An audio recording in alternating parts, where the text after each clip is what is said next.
빗줄기가 세상을 온통 회색으로 물들이고 있었다. 한때는 다정함과 웃음소리가 가득했던. 그러나 이제는 낯선 저기와 냉기만이 흐르는 저택의 묵직한 대문이 쾅 닫히는 소리는 천둥 소리에도 묻히지 않고 한서리의 귓가를 날카롭게 파고들었다.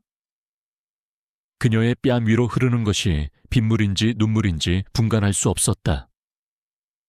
손에 든 낡은 가방 하나가 세상에 남겨진 그녀의 유일한 재산이었고, 심장은 가족이라 불렸던 사람들의 잔인한 말들에 난도질당한 채 차갑게 식어가고 있었다.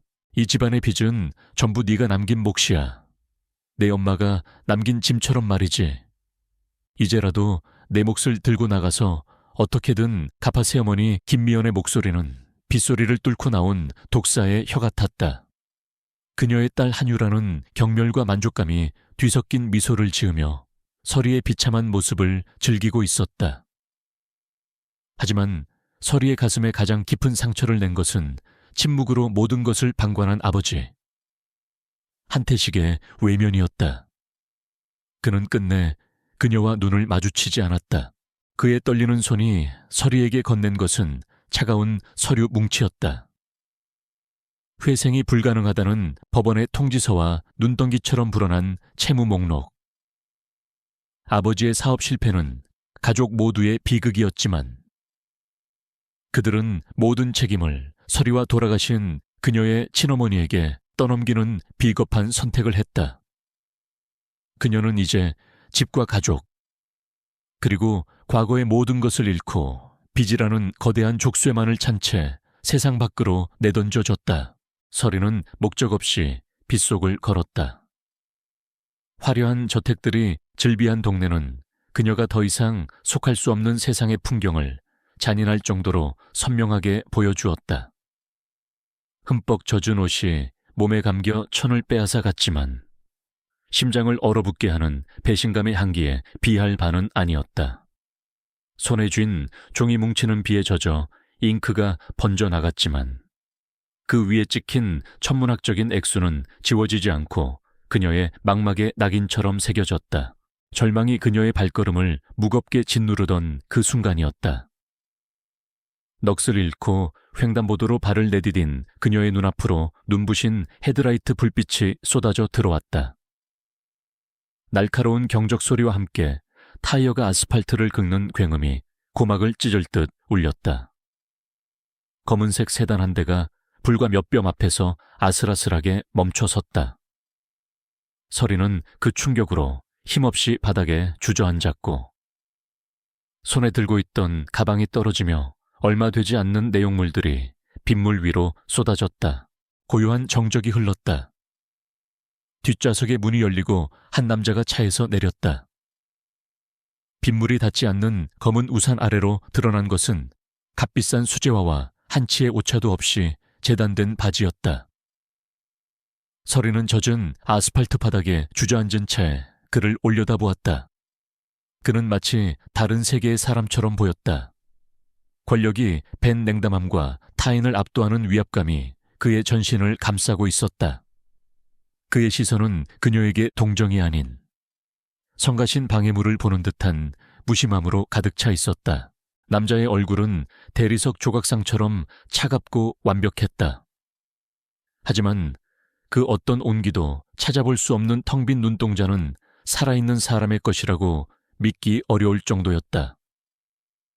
운전기사가 황급히 차에서 내려 그녀에게 다가와 괜찮으냐고, 병원으로 가겠냐고 물었다. 남자는 그저 처리해 라는 한마디를 내뱉었을 뿐이다. 그의 목소리는 그의 눈빛만큼이나 차갑고 감정이 없었다. 그에게 있어 이 모든 상황은 그저 시간을 낭비하는 귀찮은 사고일 뿐이었다. 하지만 서리는 운전기사가 내미는 도움의 손길을 거부했다. 그녀는 빗물에 젖은 자신의 초라한 짐들을 묵묵히 주워 담았다. 그리고 자리에서 일어나 자신을 차갑게 내려다보는 남자의 눈을 똑바로 마주했다. 그 눈빛에는 두려움이나 원망, 혹은 동정을 구하는 나약함이 없었다. 대신 깊은 절망 속에서도 결코 꺾이지 않는 단단한 자존심과 이 부당한 세상에 결코 무릎 꿇지 않겠다는 고요한 분노가 담겨 있었다. 그녀는 아무 말도 하지 않았다. 그저 오랫동안 몸에 밴 습관처럼 가볍게 고개를 숙여 보인 뒤 다시 빗속으로 걸어 들어갔다. 비틀거렸지만 쓰러지지 않는 그녀의 작은 뒷모습은 칠흑 같은 어둠과 회색비의 장막 속으로 천천히 사라졌다. 차에 돌아온 권희준의 머릿속에는 방금 전 그녀의 눈빛이 잔상처럼 남아있었다. 자신 앞에서 움츠러들거나 아첨하거나 혹은 무언가를 갈구하는 눈빛은 익숙했지만 그처럼 고요하고도 강렬한 저항을 담은 눈빛은 처음이었다. 그는 이내 그 사소한 감흥을 머릿속에서 지워버렸다. 조수석에 앉은 비서가 조심스럽게 그의 안색을 살폈지만 그는 아무런 내색도 하지 않았다. 가던 길 계속 가. 그의 명령의 차는 다시 부드럽게 미끄러지기 시작했다. 차가 향하는 곳은 산 중턱에 위치한 사적인 추모 공원이었다. 그곳에는 그의 어머니가 잠들어 있었다. 오늘 밤의 차가운 비는 몇 년째 단 한순간도 녹지 않고 그의 심장을 감싸고 있는 얼음과 닮아 있었다. 얼마 후 권희준은 거대한 비석 앞에 홀로 서 있었다. 그의 어머니의 이름 위로 빗줄기가 끊임없이 흘러내렸다. 그는 아무런 표정도 짓지 않았지만 그의 주변을 맴도는 공기는 세상의 모든 슬픔을 응축한 듯 무거웠다. 같은 시각 한설이는 어느 버스 정류장 처마 밑에서 차가운 콘크리트 바닥에 웅크리고 앉아 있었다. 그녀는 젖은 손으로 빛 독촉장을 펼쳐 들었다. 번진 글씨 너머로 그녀의 눈동자는 밤의 어둠보다 더 깊고 단단한 빛을 발하고 있었다. 몇 주가 흘렀다.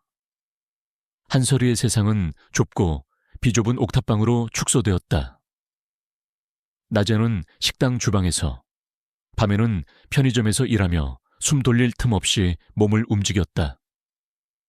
잠은 사치였고 식사는 편의점 폐기 도시락으로 때우기 일쑤였다.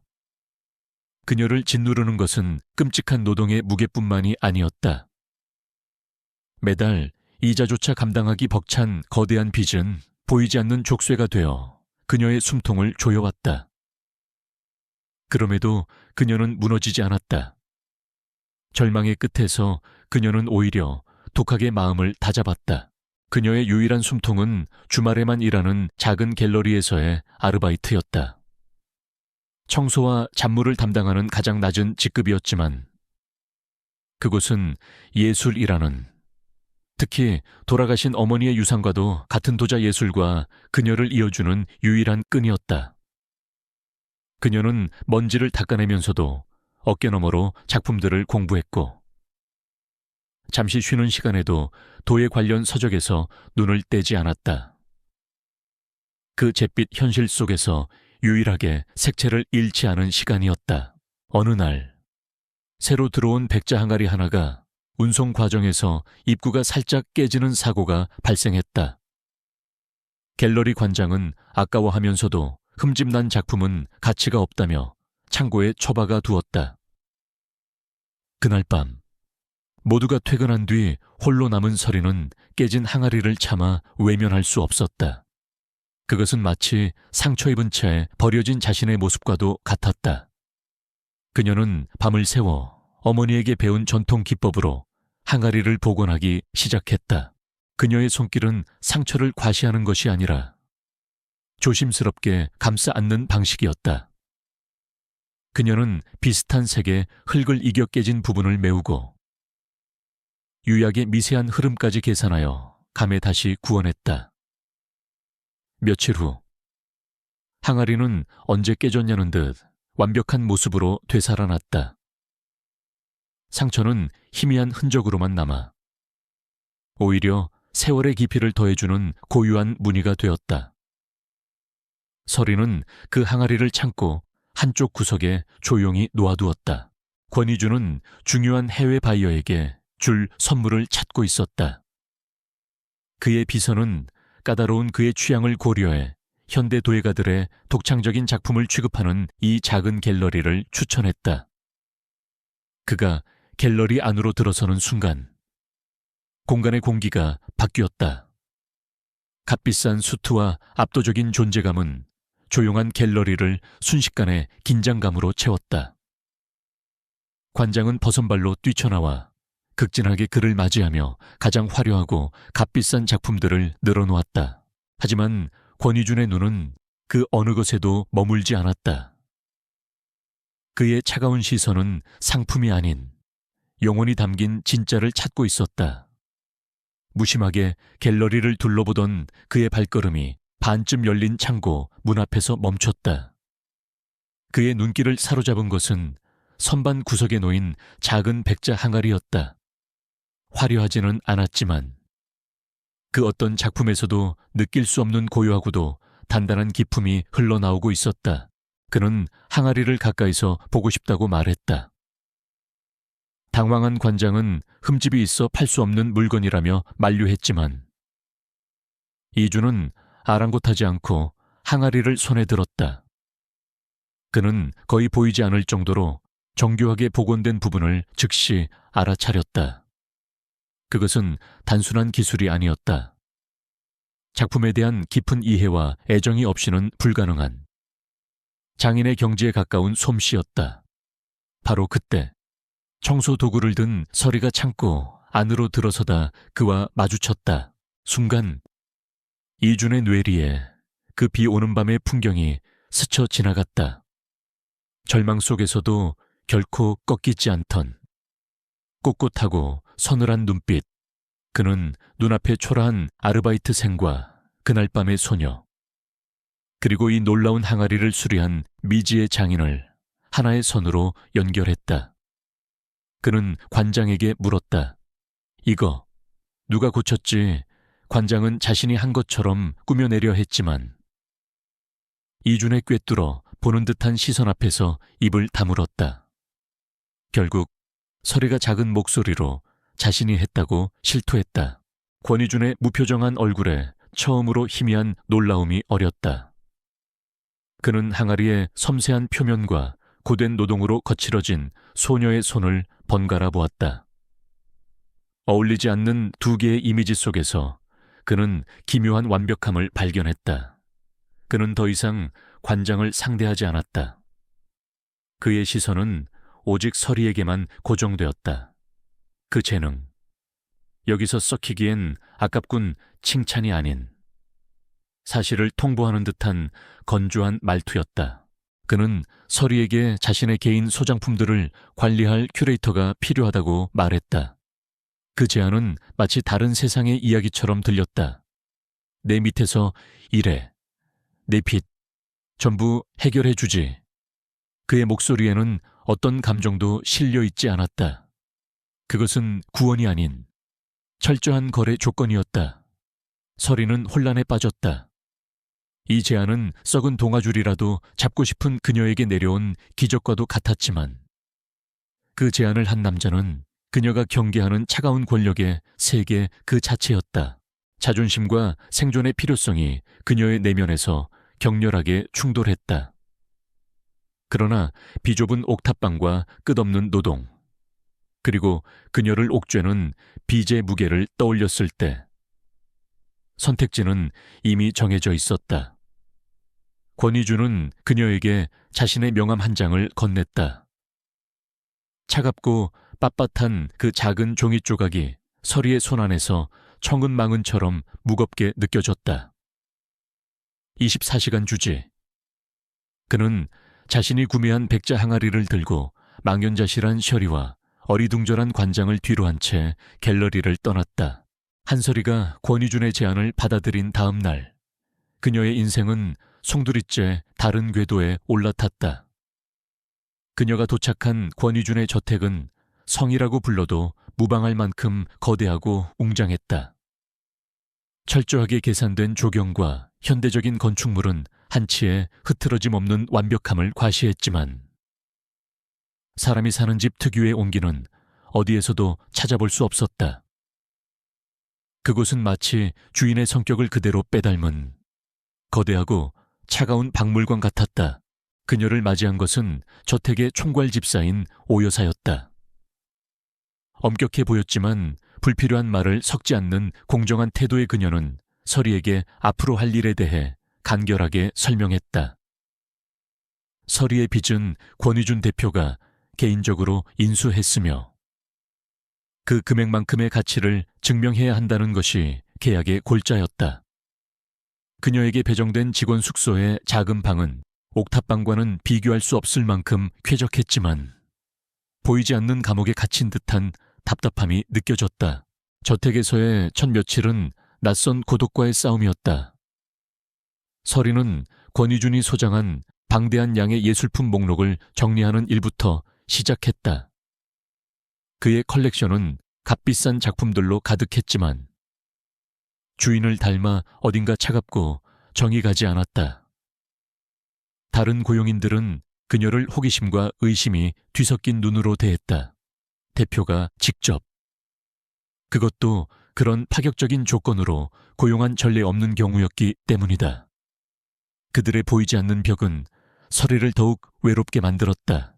권위준은 대부분의 시간을 회사에서 보냈고 저택에 있을 때조차 서재에 틀어박혀 일에만 몰두했다. 서리와의 소통은 업무에 필요한 최소한의 지시가 전부였다. 광활한 저택 안에서 그녀는 섬처럼 고립되었다. 허공을 떠도는 먼지처럼.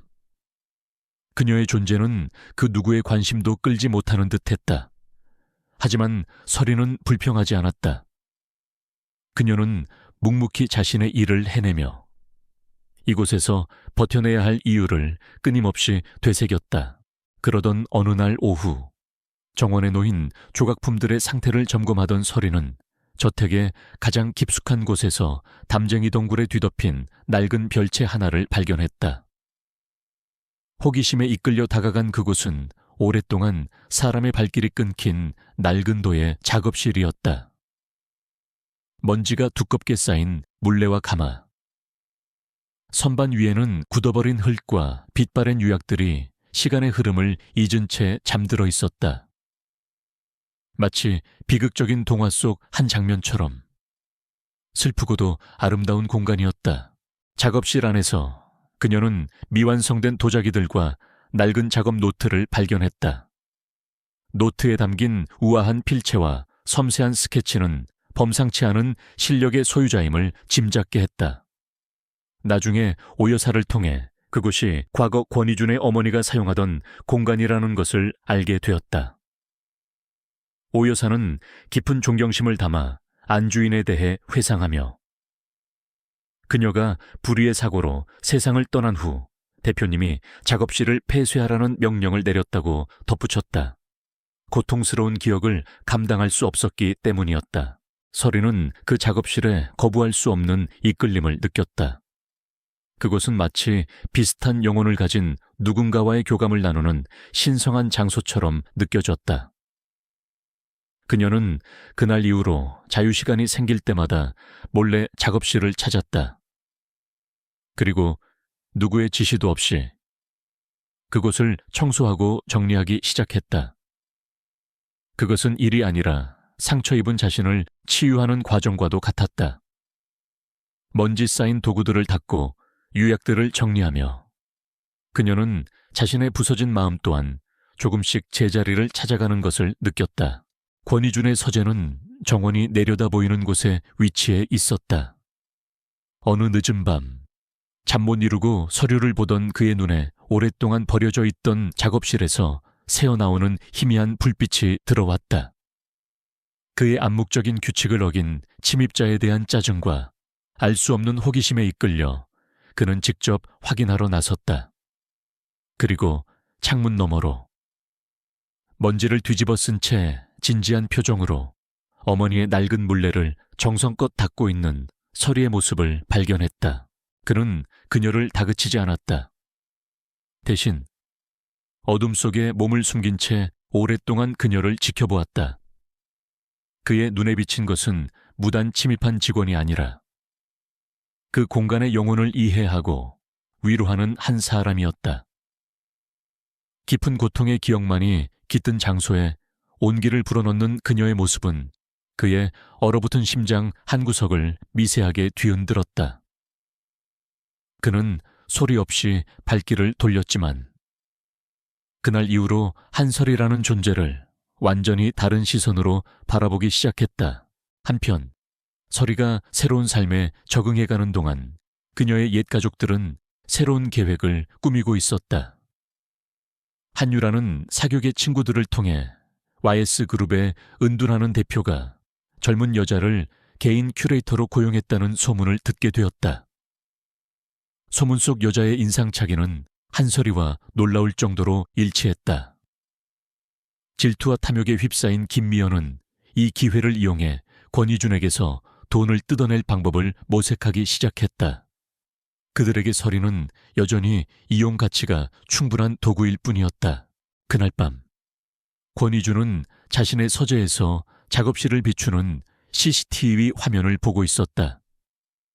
늦은 시간까지 홀로 남아 작업실을 정리하는 설이의 모습이 모니터 안에 있었다.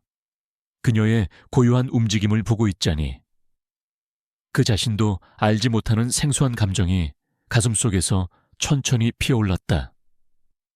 같은 시각 설이는 깨끗해진 물레를 쓰다듬으며 아주 오랜만에 희망이라는 감정을 느끼고 있었다. 자신을 향하는 두 개의 시선.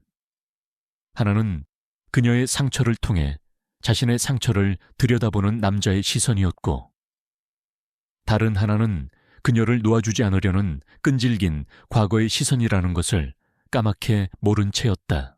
저택의 고요한 일상은 초대받지 않은 손님들의 등장으로 산산조각났다. 화려하게 치장한 김미연과 한유라가 정문 앞에 나타나 눈물까지 글썽이며 자신들이 한설이의 가족이라며 들여보내달라고 소란을 피웠다. 그들의 뻔뻔하고 과장된 영의는 경비원들은 물론 CCTV를 통해 그 모습을 지켜보던 오 여사의 얼굴까지 굳게 만들었다. 오 여사는 경멸감을 감추지 않은 채 즉시 권희준에게 이 사실을 보고했다. 권희준은 모니터 속 두 여자의 가증스러운 얼굴을 차갑게 응시했다. 그는 설이를 부르지 말고 손님을 맞는 응접실로 안내하라고 지시했다. 직접 처리할 생각이었다. 그가 응접실에 들어서는 순간 거짓 울음을 터뜨리던 두 여자는 얼어붙은 듯 입을 다물었다. 방 안의 온도가 몇 도는 내려간 듯한 착각이 들 정도로 그의 존재감은 차갑고 위압적이었다. 김미연은 이내 정신을 차리고 다시 연기를 시작했다. 그들은 오해가 있었다며 설이를 얼마나 그리워하고 걱정했는지에 대해 장황하게 늘어놓았다. 그들의 진짜 목적은 명백했다. 설이를 빌미로 이 거대한 저택의 주인과 어떻게든 연을 만들어 금전적인 이득을 취하려는 속셈이었다. 하지만 권희준은 그들의 이야기에 조금의 동요도 보이지 않았다. 그는 이미 설이를 고용하기 전 그녀에 대한 기본적인 뒷조사를 마친 상태였다. 모든 진실을 알고 있었다. 그는 두 여자의 말을 차갑게 끊어버렸다. 용건이 그것뿐이라면 돌아가시죠. 다시는 한설이 씨 앞에, 그리고 내 앞에 나타나지 않는 게 좋을 겁니다. 그의 목소리는 나지막했지만 그 안에 담긴 경고의 무게는 천근 망은과도 같았다. 그는 두 여자의 탐욕스러운 본성을 정확히 꿰뚫어 보고 있었고 한치의 자비도 베풀 생각이 없었다. 당황한 그들이 무어라 더 변명하려 했지만 그는 이미 경호원들에게 그들을 쫓아내라고 지시한 뒤였다. 하지만 이 불쾌한 사건은 권희준으로 하여금 한설이의 과거를 더 깊이 파고들게 만드는 계기가 되었다. 그는 비서에게 그녀의 아버지가 운영하던 회사의 부도 과정, 그녀가 떠안게 된 빚의 실체, 그리고 가족들이 그녀에게 가한 학대의 모든 세부 사항을 남김없이 조사하라고 명령했다. 그것은 자신의 사적인 영역을 보호하기 위한 예방 조치라고 스스로에게 되뇌었지만 사실은 상처 입은 그녀를 향한 통제할 수 없는 보호 본능과 호기심 때문이었다. 서리는 그날 저녁에서야 다른 고용인들의 수군거림을 통해 가족들이 다녀갔다는 사실을 알게 되었다. 그 끔찍한 인연이 이곳까지 자신을 쫓아왔다는 사실에 그녀는 참을 수 없는 고통과 수치심을 느꼈다.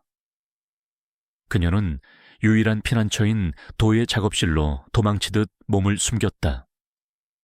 어렵게 얻은 이 위태로운 평화가 과거의 오물로 더럽혀질지도 모른다는 두려움이 엄습했다. 그녀는 밤늦도록 미친 듯이 흙을 반죽하며 들끓는 마음을 억눌렀다. 결국 지쳐 쓰러지듯 작업실의 작은 간이 침대에서 잠이 든 그녀는 악몽에 시달렸다. 비가 쏟아지던 그날 밤의 기억이 생생하게 되살아났다. 외면하던 아버지의 눈동자, 독을 품고 쏟아지던 새어머니의 저주, 그리고 자신을 옥죄던 빚더미가 꿈속에서는 거대한 쇠사슬이 되어 그녀를 끝없는 어둠 속으로 끌어당겼다. 그녀는 잠결에 잠긴 목소리로 비명을 지르며 몸부림쳤다. 같은 시각 권희주는 서재에서 방금 보고받은 서리에 대한 최종 조사 보고서를 읽고 있었다. 문서에 기록된 배신과 학대의 기록들은 그가 겪어온 상실감, 그리고 세상에 대한 불신과 기묘한 공감대를 형성했다. 그는 문득 작업실의 불이 아직 꺼지지 않은 것을 발견하고는 쉬라고 말해 주어야겠다는 생각에 자리에서 일어났다. 그리고 작업실에 도착했을 때 그는 악몽에 시달리며 눈물을 흘리는 서리의 모습을 발견했다. 그 순간 그는 처음으로 그녀에게서 강인한 직원이나 재능 있는 예술가가 아닌 상처받고 고통스러워하는 연약한 한 인간을 보았다. 이미 오래전에 죽었다고 생각했던 본능적인 감정이 그의 내면 깊은 곳에서 고개를 들었다. 그는 잠시 망설였다. 타인과의 거리를 유지하려 했던 그의 철칙과 손을 뻗고 싶은 새로운 충동이 내면에서 충돌했다. 결국 그는 스스로 만든 모든 규칙을 깨고 그녀에게 다가갔다. 그는 잠든 그녀의 어깨에 조심스럽게 손을 얹었다. 그녀를 깨우려는 것이 아니었다. 그저 고요히 그녀의 곁을 지켰다. 신기하게도 그의 손길이 닿자 서리의 거친 숨소리가 점차 안정되고 몸의 떨림도 잦아들었다. 그는 곁에 있던 담요를 끌어다 그녀의 몸 위로 덮어준 뒤 왔을 때처럼 조용히 작업실을 빠져나왔다. 서재로 돌아온 그는 차가운 유리창에 비친 자신의 무표정한 얼굴을 바라보았다. 그러나 그의 내면에서는 이미 무언가 근본적인 것이 변하기 시작했다. 얼마 후 서리는 잠에서 깨어났다. 이상하게도 몸은 가뿐했고 마음은 평온했다. 몸을 덮고 있는 담요의 온기에 그녀는 자신이 잠결에 덮었으리라 짐작하며 희미하게 미소 지었다. 세상에서 가장 차가운 남자가 밤새 그녀의 잠을 지켜주었다는 사실은 꿈에도 모른 채 그날 밤을 기점으로 두 사람 사이에 보이지 않는 감정의 거리는 돌이킬 수 없을 만큼 가까워져 있었다. 저택에서 쫓겨난 김미연과 한유라의 분노는 독처럼 부풀어 올랐다. 그들의 탐욕스러운 계획은 권희준이라는 예상치 못한 철옹성에 부딪혀 산산조각 났고 남은 것은 굴욕감과 서리에 대한 증오뿐이었다. 특히 한유라는 자신이 그토록 들어가고 싶어 했던 상류층의 중심에 자신이 벌레처럼 여기던 한서리가 자리 잡고 있다는 사실을 도저히 용납할 수 없었다. 그녀의 질투심은 비열하고 악랄한 계획의 씨앗이 되었다. 한유라는 자신의 사격의 인맥을 총동원해 YS그룹의 권희준 대표와 그의 새로운 개인 큐레이터에 대한 악의적인 소문을 퍼뜨리기 시작했다. 그녀는 사실을 교묘하게 왜곡했다. 가난하고 빚에 쪼들리던 한서리가 의도적으로 권희준에게 접근했으며 자신의 불쌍한 처지를 무기 삼아 그의 동정심을 얻어내 저택에 들어앉았다는 것이다. 소문은 신데렐라를 가장한 꽃뱀이라는 자극적인 딱지가 붙어 SNS와 익명의 온라인 커뮤니티를 통해 걷잡을 수 없이 퍼져나갔다. 처음에는 그저 가십에 불과했던 소문은 한유라가 몰래 돈을 주고 고용한 연예부 기자들에 의해 기사화되면서 걷잡을 수 없는 스캔들로 비화했다. 기사는 설이의 과거를 자극적으로 포장했다. 그녀를 가족을 등진 배은망덕한 딸이자 부잣집 남자를 유혹해 신분 상승을 꿈꾸는 파렴치한 여자로 매도했다. 익명성에 기댄 대중은 무책임한 비난과 저주를 쏟아냈고 한설이라는 이름은 순식간에 탐욕과 거짓의 상징이 되어버렸다. 저택의 고용인들 사이에서도 설이를 향한 시선은 싸늘하게 변했다. 그들은 소문을 사실로 믿기 시작했고 그녀를 경계하며 노골적으로 따돌렸다. 설이는 순식간에 저택 안에서도 그리고 세상 밖에서도 외톨이가 되었다. 그녀는 인터넷에 떠도는 자신의 기사와 악플들을 보며 온몸의 피가 차갑게 식는 것을 느꼈다. 억울함과 분노, 그리고 깊은 무력감이 그녀를 덮쳤다. 그녀는 아무런 반박도 할 수 없었다. 권희준은 스캔들이 터진 직후 YS그룹의 홍보팀으로부터 모든 상황을 보고받았다. 홍보팀은 여론이 잠잠해질 때까지 해당 직원을 해고하고 공식적으로 회사와 무관한 개인의 일탈로 선을 긋는 것이 최선이라는 의견을 제시했다. 그것이 재벌그룹이 늘 사용해오던 가장 효율적이고 냉정한 위기관리 매뉴얼이었다. 과거에 권희준이었다면 망설임 없이 그 제안을 따랐을 것이다. 한 개인의 인생보다는 그룹의 이미지가 훨씬 중요했으니까. 하지만 그는 그러지 않았다. 그는 보고서를 내려놓고 침묵 속에서 창밖을 응시했다. 그의 머릿속에는 낡은 작업실에서 묵묵히 먼지를 닦아내던 그녀의 모습, 악몽에 시달리며 눈물을 흘리던 그녀의 모습이 떠올랐다. 그는 이 모든 소문이 거짓이라는 것을 누구보다 잘 알고 있었다. 이것은 단순히 그룹의 이미지를 훼손하는 스캔들이 아니라 한 개인의 영혼을 파괴하려는 비열한 공격이었다. 그리고 그는 그 공격의 대상이 된 그녀를 버릴 수 없었다. 그는 홍보팀에게 전례 없는 지시를 내렸다. 사실 무근임을 밝히는 공식 입장을 준비해 최초 유포자와 악성 댓글 작성자들을 모두 고소할 거야. 법무팀을 총동원해서라도 단 한 명도 빠짐없이 책임을 묻도록 해. 그의 결정에 홍보팀은 경악했다.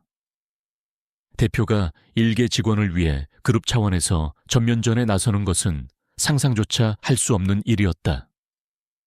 그의 결정은 단순한 보호를 넘어선 명백한 선전포고였다. 설이는 자신을 해고할 것이라는 권희준의 연락을 초조하게 기다리고 있었다.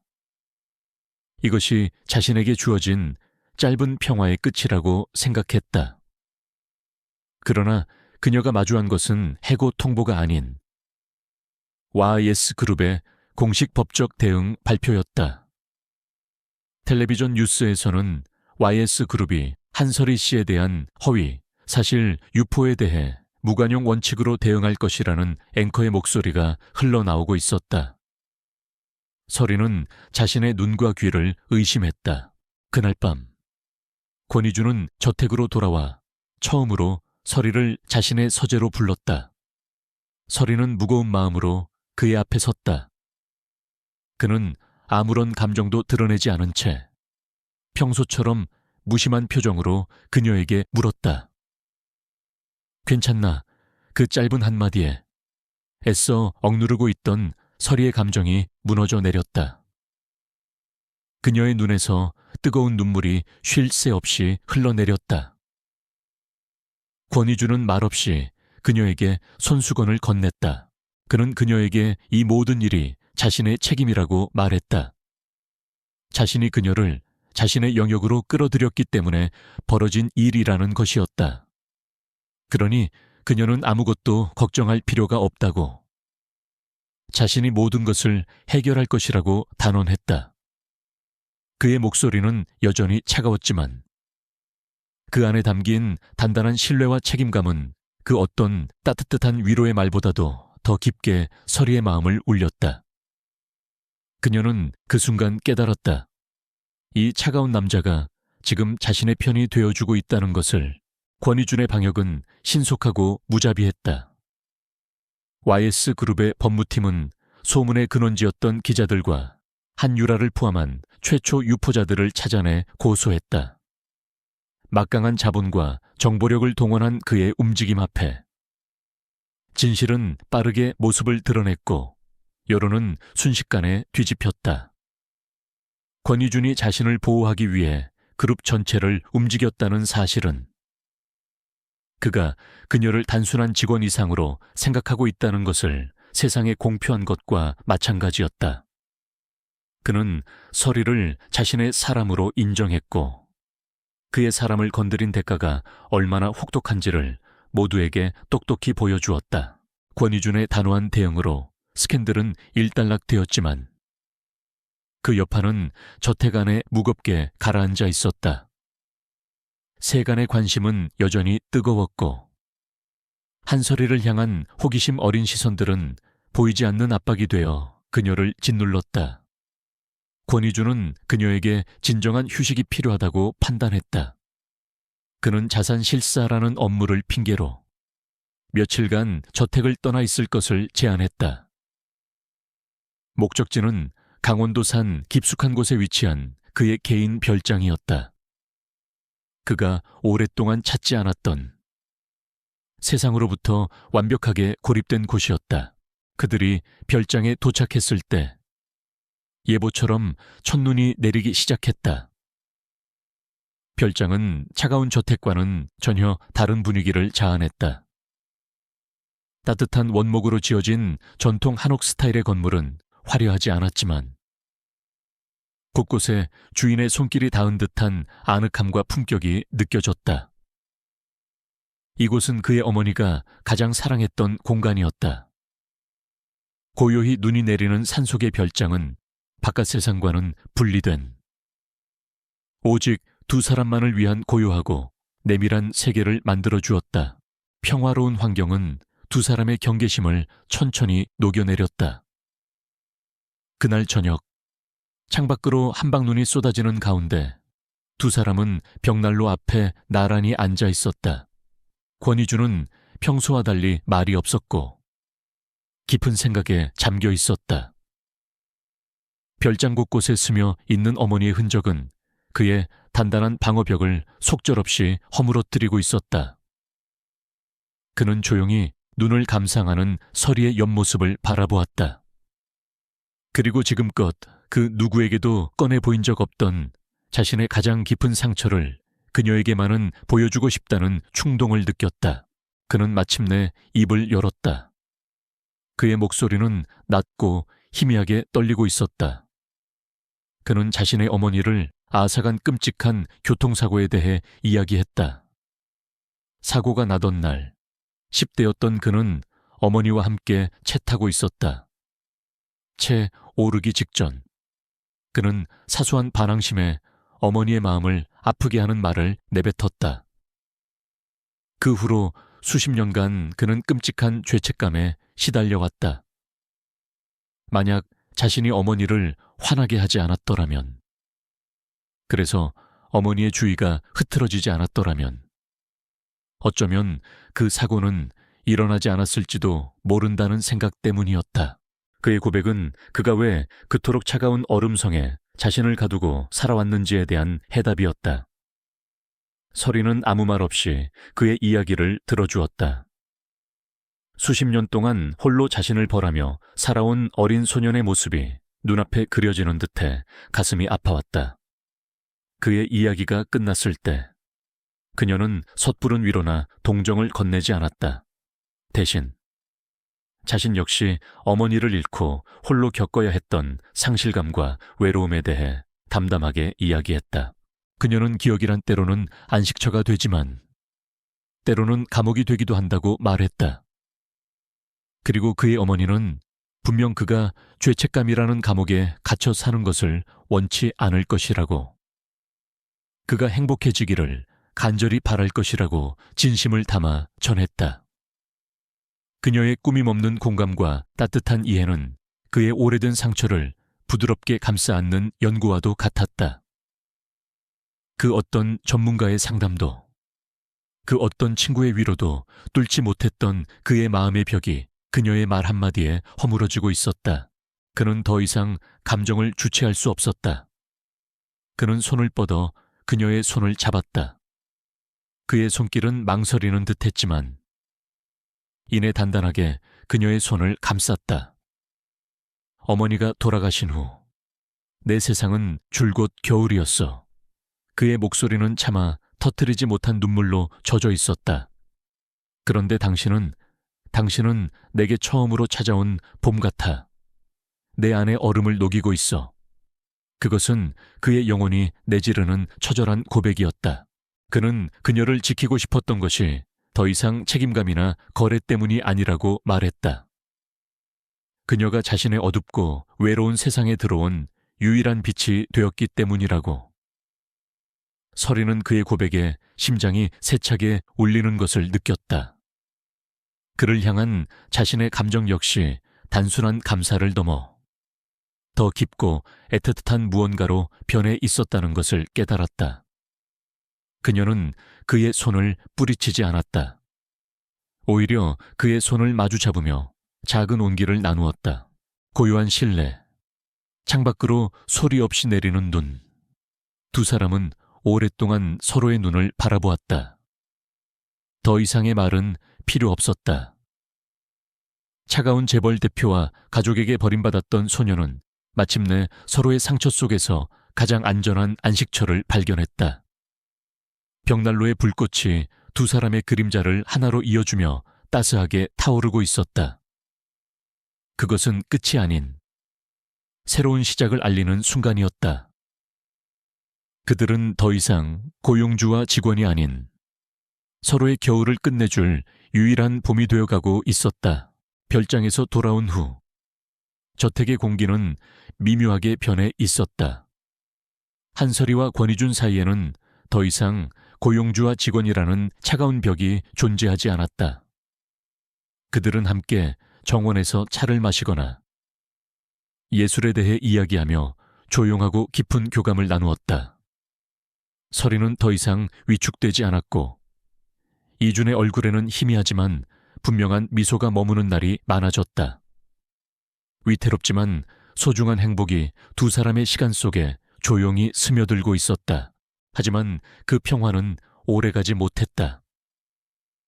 권희준이 일개 직원을 위해 그룹 차원에서 법적 대응까지 불사했다는 소문은 마침내 YS그룹의 창업주이자 살아있는 전설인 권대현 회장의 귀에까지 들어갔다. 가문의 명예와 질서를 무엇보다 중요하게 여기는 그는 이 불미스러운 스캔들을 더 이상 좌시할 수 없었다. 그는 즉시 권희준을 본가로 호출했다.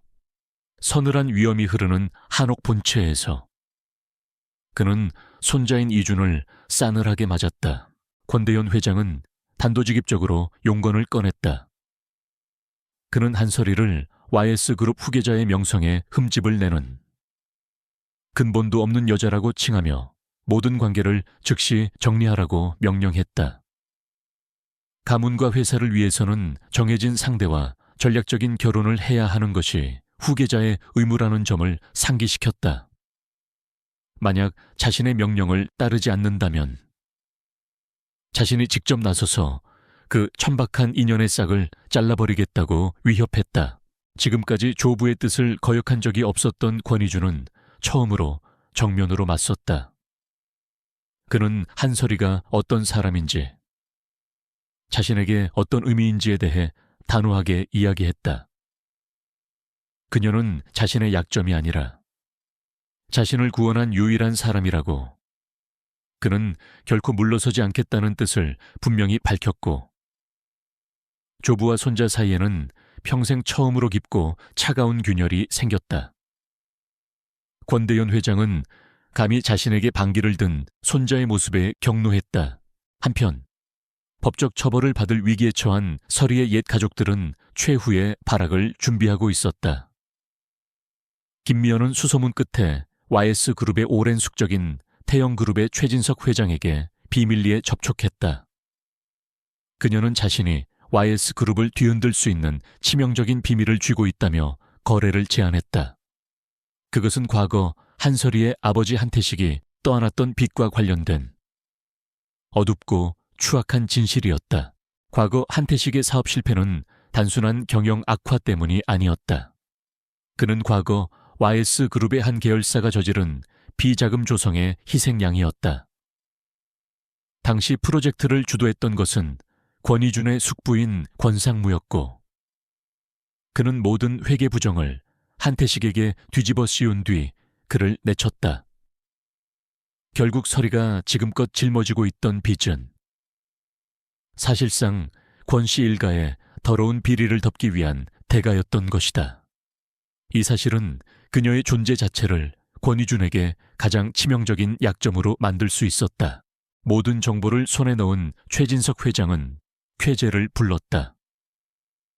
그는 언론에 YS그룹의 과거 비자금 스캔들과 현재 그 중심에 있는 의문의 여성 큐레이터에 대한 의혹을 교묘하게 흘렸다. 동시에 그는 서리에게 익명의 협박 편지를 보냈다.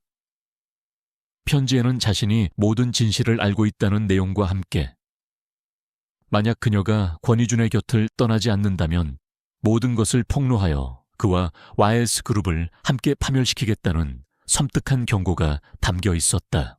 협박 편지를 읽은 서리의 세상은 다시 한번 무너져 내렸다. 자신이 사랑하게 된 남자의 곁에 머무는 것만으로도 그에게 씻을 수 없는 상처와 치욕을 안겨줄 수 있다는 사실이 그녀를 절망에 빠뜨렸다. 자신을 경멸하는 권희준의 가족, 그리고 이제는 그의 적과 손을 잡고 자신을 쫓는 옛 가족들, 사방이 적으로 둘러싸인 채 그녀는 다시 홀로 고립되었다. 이제 갓 찾아온 행복이 자신을 파괴할 독이 되어 돌아온 것이다. 그녀 앞에는 두 가지 선택지뿐이었다. 그의 인생에서 조용히 사라져주는 것, 혹은 그의 곁에 남아 함께 이 폭풍을 맞서는 것. 전자는 자신의 행복을 포기함으로써 그를 지키는 길이었고, 후자는 그들의 사랑이 모든 것을 이겨낼 수 있다고 믿고 함께 싸우는 길이었다. 그녀의 선택은 이제 단순히 개인의 행복을 넘어 한 남자의 운명과 거대 그룹의 미래까지 좌우하게 되었다. 그날 밤, 서리는 자신만의 성역인 도에 작업실에 홀로 서 있었다. 그녀의 손에는 최진석 회장이 보낸 협박 편지가 들려 있었다. 검은 유약을 바른 항아리 표면에 창백한 그녀의 얼굴이 비쳤다. 수없이 절망과 마주했던 그녀의 눈동자는 그러나 더 이상 흔들리지 않았다. 그 안에는 슬픔과 두려움을 넘어선 차갑고도 강철 같은 결의가 서려 있었다. 그녀는 이미 자신의 길을 선택한 것이었다. 한서리는 결심을 굳힌 뒤 권희준의 서재로 향했다. 그녀는 도망치거나 숨지 않기로 했다. 그녀는 최진석 회장의 협박 편지를 그의 책상 위에 올려놓았다. 그리고 그의 눈을 똑바로 마주하며 말했다. 도망치지 않겠어요. 싸울 거예요. 하지만 저를 숨겨주는 도움이 아니라 저 스스로 일어설 수 있는 도움이 필요해요. 그녀의 목소리는 떨리지 않았다. 그 안에는 그 어떤 위협에도 꺾이지 않을 단단한 의지가 담겨 있었다. 그 모습에 권희준의 결심 또한 굳어졌다. 두 사람은 비밀스러운 동맹을 맺었다. 권희준은 보호받는 희생자가 되기를 거부하는 그녀의 뜻을 존중했다. 그는 그녀가 자신의 무대에서 주인공이 될 수 있도록 그림자 속에서 그녀에게 필요한 모든 자원과 정보를 제공하기로 약속했다. 그녀의 무기는 돈이나 권력이 아니었다. 그것은 그녀의 영혼 그 자체이자 그녀가 겪어온 모든 고통과 인내의 결정체인 예술이었다. 그들은 가장 정면으로 그리고 가장 우아한 방식으로 방역을 준비했다.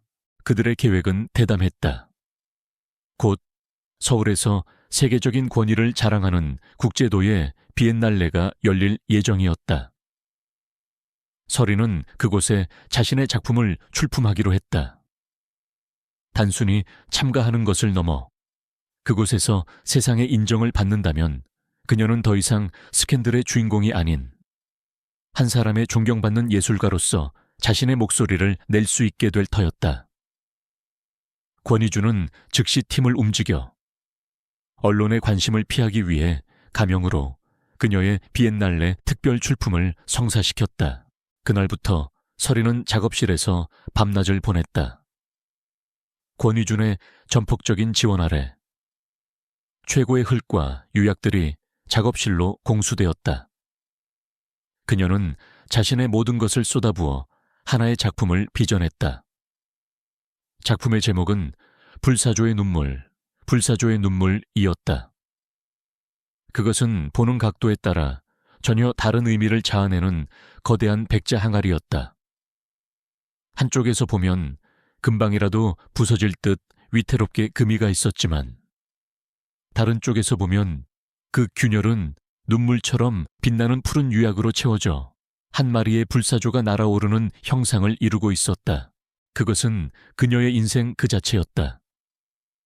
배신과 절망으로 부서진 상처의 흔적이 오히려 세상에서 가장 아름다운 무늬가 되어 새로운 생명을 얻는 부활의 서사시. 그녀는 수없이 실패하고 깨뜨리기를 반복하며 마침내 자신의 영혼을 완벽하게 투영한 걸작을 완성해냈다. 그녀는 더 이상 과거의 상처에 얽매여 우는 소녀가 아니었다. 그녀는 스스로 잿더미 속에서 일어선 불사조였다. 비엔날레 개막일. 대한민국의 모든 정재계 인사들과 문화예술계의 저명 인사들이 전시장에 모였다. 서리의 옛 가족들과 최진석 회장 역시 의기양양한 표정으로 자리를 차지하고 있었다. 그들은 서리가 곧 권위준의 곁에서 사라질 것이라 확신했다. 전시장은 유독 작가 미상의 신비로운 작품 하나에 대한 찬사로 들끓고 있었다.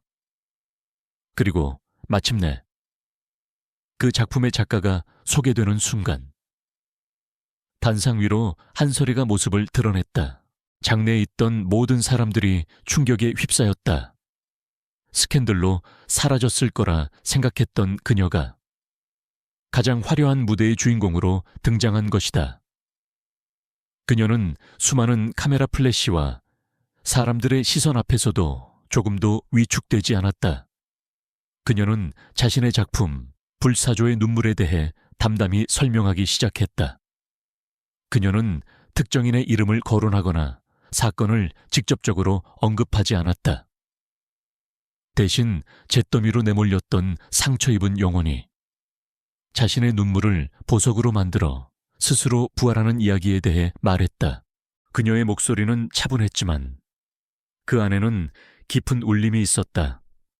상처는 부끄러움의 낙인이 아니라 자신만의 아름다움을 완성하는 과정이 될 수 있다는 그녀의 예술 철학은 단순한 작품 해설을 넘어 그녀를 둘러싼 모든 거짓된 이야기의 본질을 꿰뚫는 선언이었다. 그녀가 연설을 마무리할 무렵 그녀의 등 뒤에 있던 거대한 스크린에 예상치 못한 영상과 자료들이 나타나기 시작했다. 권위준의 방역이 시작된 것이다. 스크린에는 과거 YS그룹의 비자금 스캔들을 주도했던 권상무와 한태식의 내부 거래 증거, 김미연과 한유라가 최진석 회장과 공모하고 돈을 요구하는 녹취록까지 모든 진실이 적나라하게 펼쳐졌다. 서리의 작품은 이제 단순한 예술품이 아니라 거대한 음모를 세상에 고발하는 역사의 증인이 되었다. 전시장은 순식간에 아수라장이 되었다. 최진석 회장과 서리의 가족들은 모든 사람 앞에서 자신들의 추악한 민낯이 드러나자 사색이 든 채 자리를 피하려 했다. 권희주는 전시장 뒤편에서 모든 상황을 지켜보고 있었다. 그의 얼굴은 여전히 무표정했지만 그의 눈은 서리를 향한 깊은 자부심으로 빛나고 있었다. 그곳에 함께 있던 권대현 회장 역시 자신이 하찮게 여겼던 소녀가 보여준 상상 이상의 강인함과 기품에 할 말을 잃은 채 서 있었다. 한설이는 자신의 걸작 앞에서 쏟아지는 카메라 플래시를 당당하게 마주했다. 그녀는 비엔날레 대상이라는 최고의 연계와 함께 자신의 이름과 명예, 그리고 인생을 되찾았다. 불사조의 눈물은 이제 승리의 눈물로 빛나고 있었다. 비엔날레의 밤이 밝자 세상은 온통 한설이와 권희준의 이야기로 들끓었다. 언론은 YS그룹의 과거 비자금 스캔들과 태영그룹 최진석 회장의 비열한 음모를 대서특필했다. 최진석 회장은 주가 조작 및 기업 사보타주 혐의로 검찰 조사를 받게 되었고 그의 제국은 뿌리부터 흔들리기 시작했다. YS그룹 역시 숙부인 권상무의 비리가 드러나며 잠시 휘청였지만 권희주는 이를 부패를 척결하는 성공적인 내부 감사로 규정하며 위기를 기회로 바꾸었다. 대중의 여론은 불사조처럼 부활한 예술가 한설이와 그녀를 지킨 냉철한 기사 권희준에게 압도적으로 쏠렸다. 모든 비난의 화살은 이제 그들의 진짜 적들을 향했다. 김미연과 한유라는 명예훼손과 협박, 공갈미수 혐의로 법정에 서게 되었다. 그들이 그토록 갈망했던 상류사회는 이제 그들을 경멸하고 조롱했으며 그들의 이름 앞에는 파렴치한 모녀라는 꼬리표가 붙었다. 아버지 한태식 역시 과거의 위증과 범죄 방조 혐의를 피할 수 없었다. 그들의 끝없는 탐욕은 결국 그들 자신을 파멸시키는 덫이 되었다. 한설이는 이제 세상이 주목하는 예술가가 되었다. 세계 각국의 갤러리에서 전시 제안이 쇄도했고 그녀의 작품 불사조의 눈물은 천문학적인 가격에 한 미술관에 소장되었다. 그녀는 더 이상 권희준의 큐레이터가 아닌 작가 한설이로 불렸다. 그녀는 비엔날레 상금과 작품 판매 수익금으로 빚을 모두 청산하고 서울의 한적한 동네에 자신만의 작은 작업실을 열었다. 그것은 그녀의 완전한 경제적 그리고 정신적 독립을 상징하는 중요한 이정표였다. 권희준에게도 변화가 찾아왔다. 서리를 위해 싸우고 가문의 부패를 직접 도려내는 과정은 그에게 일종의 카타르시스를 안겨주었다. 그는 어머니의 죽음 이후 자신을 올가매던 죄책감과 침묵의 사슬을 끊어냈다. 그는 난생 처음으로 진정한 자유를 느꼈다. 그의 변화는 회사에서도 나타났다. 그는 여전히 과묵했지만 이전의 냉기 대신 인간적인 존경을 받는 리더가 되었다. 특히 서리와 함께 있을 때 그의 눈가에는 진심 어린 미소가 머물렀다. 어느 날 권대현 회장은 권희준과 함께 한설이를 본가로 불렀다. 이전과는 전혀 다른 분위기였다. 대립이 아닌 화해를 위한 자리였다. 노 회장은 수처럼 단련되어 다이아몬드처럼 빛나는 서리의 강인함과 품위를 직접 목격한 뒤 자신의 생각이 틀렸음을 인정했다. 그는 서리가 자신의 완고한 손자를 더 나은 인간으로 만들었다는 사실을 받아들였다. 그는 두 사람의 관계를 가문의 이름으로 공식적으로 인정하며 그들의 앞날을 축복했다. 마지막 장애물마저 사라진 날 오후 권희준은 서리를 데리고 어머니의 묘소를 찾았다.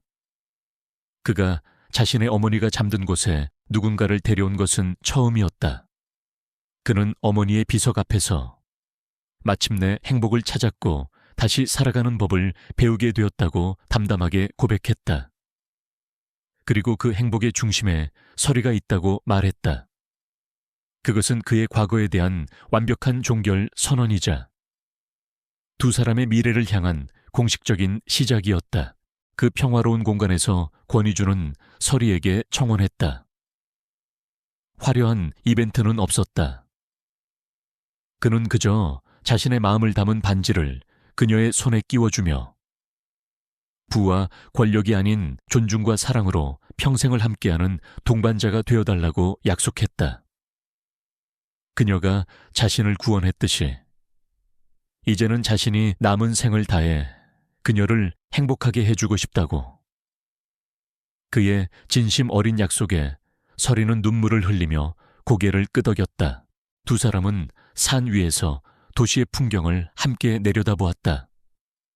시련의 불길 속에서 연단되고 서로의 상처를 보듬으며 마침내 하나가 된 진정한 동반자, 길고 길었던 싸움의 시대는 끝났다.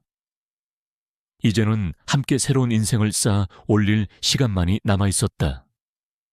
법적인 정의는 실현되었고 두 사람은 서로에게서 완전한 구원을 찾았다. 모든 상처가 아문 자리에 견고하고 아름다운 사랑이 뿌리내리고 있었다. 2년이라는 시간이 흘렀다. 서울의 가장 예술적인 거리. 삼청동에 새로 문을 연 한서리 갤러리의 개관식 날이었다. 갤러리는 작가의 작품 세계를 닮아 불필요한 장식은 배제하고 오직 작품만이 스스로 빛을 발하도록 설계된 미니멀하고 아름다운 공간이었다. 개관식에는 수많은 언론과 저명한 미술 평론가 그리고 그녀의 작품을 사랑하는 컬렉터들로 발 디딜 틈이 없었다. 한때 세상의 손가락질을 받던 소녀는 이제 모두가 존경하는 예술가가 되어 자신의 이름으로 우뚝 섰다. 한서리는 더 이상 과거에 상처 입은 소녀가 아니었다. 그녀는 내면에서 우러나오는 자신감과 평온한 행복으로 빛나고 있었다. 그녀는 갤러리를 찾은 손님들 사이를 우아하게 거닐며 자신의 작품에 담긴 철학을 열정적으로 설명했다. 이번 개관 기념 전시의 주제는 조화 디아오 허였다. 서로 다른 성질의 흙과 유약이 만나 하나의 완벽한 작품으로 어우러지는 그녀의 신작들은 이질적인 존재들이 만나 서로를 보완하며 더 아름다운 것을 창조해내는 사랑의 과정을 은유하고 있었다. 권희준 역시 그 자리에 있었다. 하지만 그는 YS그룹의 위압적인 총수가 아닌 아내의 빛나는 순간을 자랑스럽게 지켜보는 한 사람의 남편으로서 그곳에 존재했다. 그는 의도적으로 뒤편에 머물며 모든 스포트라이트를 서리가 받을 수 있도록 배려했지만 그의 시선은 단 한순간도 그녀에게서 떨어지지 않았다. 그의 변화는 놀라웠다. 그는 낯선 손님들과 스스럼 없이 대화를 나누었고 그의 미소는 더 이상 계산된 것이 아닌 진심에서 우러나오는 따스함을 담고 있었다. 행사가 잠시 소강 상태에 접어들었을 때 두 사람은 갤러리 옥상에 마련된 작은 정원에서 잠시 둘만의 시간을 가졌다. 차가운 밤 공기 속에서 그들은 자신들이 얼마나 먼 길을 함께 걸어왔는지에 대해 이야기했다. 서리는 자신을 믿어주었던 그에게 진심으로 고마움을 전했다. 권희주는 오히려 무언가를 믿는 법을 다시 가르쳐준 사람이 바로 당신이었다고 대답했다. 그들의 대화는 깊은 애정과 존중으로 가득 차 있었다. 그들은 이제 모든 의미에서 완벽한 인생의 동반자였다. 행사가 끝난 후 그들은 저택으로 돌아왔다. 여전히 웅장했지만 이제는 사람 사는 온기가 감도는 저택을 지나 두 사람은 익숙하게 정원 끝에 있는 도의 작업실로 향했다. 그들의 사랑이 처음 싹텄던 두 사람만의 성소. 작업실은 더 이상 슬픔의 기억이 잠든 버려진 공간이 아니었다. 깨끗한 창문으로 달빛이 쏟아져 들어왔고 잘 정돈된 선반 위에는 서리의 작품들과 함께 어설프지만 사랑스러운 권희준의 작품들이 나란히 놓여 있었다. 그는 아내가 가진 세계를 공유하고 자신의 과거에 남은 마지막 상처의 흔적까지 치유하기 위해 도예를 배우기 시작했다. 작업실의 중앙에는 이제 2개의 물레가 나란히 놓여 있었다. 서리가 자신의 물레 앞에 앉자 이준 역시 자연스럽게 그 옆자리에 앉았다. 그녀가 부드러운 흙덩이에 생명을 불어넣기 시작하자 그는 가만히 그녀의 어깨에 손을 얹고 그 모습을 지켜보았다. 고요하고 평화로운 순간이었다. 아름다워요. 서리가 빚어내는 곡선을 보며 그가 나지막이 말했다. 서리는 그를 돌아보며 부드럽게 미소 지었다. 우리가 함께 아름답게 만든 거죠. 그녀의 대답에 모든 의미가 담겨 있었다. 그들의 인생에서 가장 부서지고 조각났던 시간들은 서로라는 존재를 통해 기워지고 채워졌다. 그들은 단순히 조각을 다시 붙인 것이 아니었다. 그들은 함께라는 이름으로 세상에 없던 더 단단하고 눈부신 새로운 작품을 빚어낸 것이었다. 가족에게 버림받았던 가난한 소녀는 이제 한 남자의 유일한 사랑이자 세상의 존경을 받는 예술가가 되었다. 차가운 얼음성에 갇혀있던 재벌 대표는 이제 사랑하는 사람의 곁에서 웃을 줄 아는 평범한 남자가 되었다. 작업실 안에서 새로운 형태를 찾아가는 흙덩이처럼 그들의 사랑 역시 시간 속에서 더욱 깊고 견고하게 빚어지고 있었다. 그것이 그들이 함께 써내려간 길고 긴 이야기에 완벽하고도 행복한 결말이었다.